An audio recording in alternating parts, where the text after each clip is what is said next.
Hey, what's up, fight fans? My name is Jason Gonzalez. You're listening to The Boxing Blaze. I'm a reporter for Real Combat Media. For all your boxing and MMA news, go visit realcombatmedia.com. Now, this week, we had some upsets and some disappointments on PBC Spike. But before I talk about that, I want to talk about Jose Benavidez. This week, he got shot, and I believe his knee. It was his knee, basically. And the doctor said that he's going to survive the gun wound, but nothing has been said yet whether or not he's going to return to the ring or he's not going to be able to box. And that really sucks, because imagine putting basically your whole life into something and you can't do it anymore. Like you become a success, but you can't do it anymore. And that must really suck for Jose. So I hope for speedy recovery for Jose, and I hope for the best. Now, like I said, we're going to talk about PBC on Spike. There was disappointments. There was two disappointments. The first one was Angulo versus Peralta. Angulo versus Hernandez. Angulo was fighting a faster guy who would land combinations. Angulo, compared to Hernandez, was slow and he was missing a lot. There was some times where, Hernandez and Angulo would give and take, but most of the time Hernandez was winning these exchanges because he was just so much faster and more boxing savvy than Angulo. Hernandez is a high volume puncher. The commentators were talking about how once he threw over 1,200 punches in a 10-round fight, and you could see, if you watch the fight, you could see that it's true. Like, this guy throws a bunch of punches. At one point, he landed several 6-punch combos. It was crazy. I say the first couple of rounds, Angulo was doing good, but overall Hernandez was winning the rounds. As the rounds went later and later, it was obvious that Angulo had to knock out Hernandez to win, and he just couldn't do it. He couldn't reach because Hernandez also had an arm length advantage over Angulo, and Angulo had to reach in and try to punch him, and it kind of sucked because Angulo was slow. So when you're trying to reach in and you have to punch the other guy with the shorter arm length, it's not going to go good for you. There was a point in the fight, I believe it was the 6th round, where Angulo made Hernandez bleed, and that's when Angulo was looking good, and you were like, maybe this fight will be turned around. But that didn't happen. In the later rounds, I believe it was the 9th and the 10th, it really looked like Angulo was going for the knockout, but he just wasn't able to win it. And at the end of the day, Freddy Hernandez won the fight by unanimous decision. And that was a disappointment because I really thought that Angulo was going to win the fight.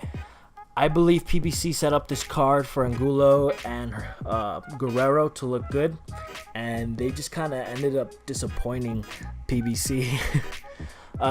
What should Angulo do next? The guy still has a name, so he could still get big fights.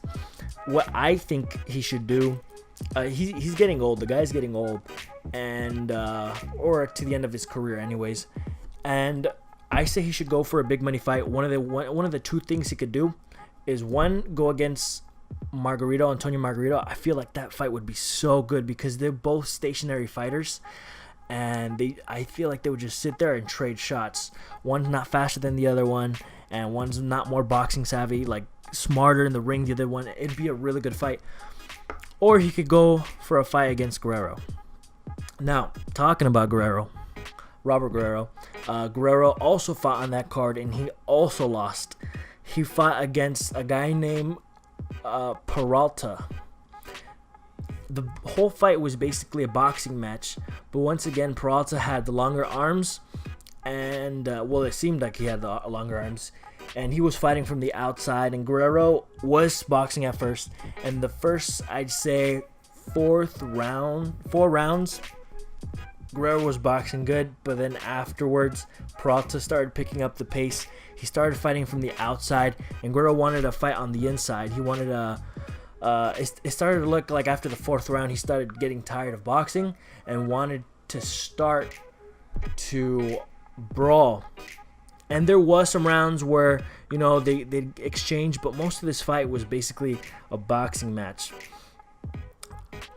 And what basically Peralta would do is he'd throw a 1-2, and then he'd pull out, and then he'd move. And then in the 9th round, I believe, Guerrero got punched. I don't know if it was, I believe it was the right hand of Peralta, and Guerrero got knocked down to the ropes. If the ropes weren't there, it would have been for sure a knockdown. And most of the time they call let me re-explain this. He got punched and he fell onto the ropes, and it looked like a knockdown because if the ropes weren't there, he would have fell to the floor. Now, usually what the refs will do is they'll call that a knockdown, but I don't know why, but the ref didn't. It looked like Peralta's and Guerrero's feet got mixed up, and he got tripped, but the ref didn't even say it was a slip, so it was kind of weird.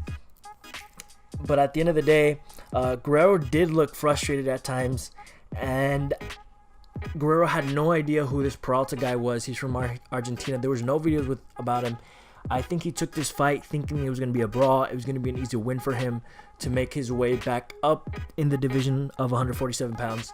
But he got a really technically sound boxer, and he lost at the end of the day. It was a split decision. Peralta took the fight. Now, what should Guerrero do next?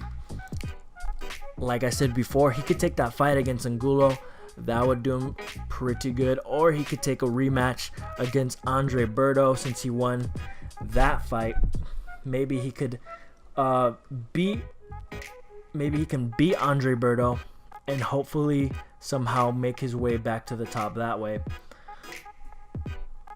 If not, if he doesn't take a fight with either of them, he should look for somebody that he knows will come to give him a fight. Somebody he knows is gonna come and to battle, to go toe-to-toe with him, because I feel like at this point in Robert Guerrero's career, that's his fighting style. That's what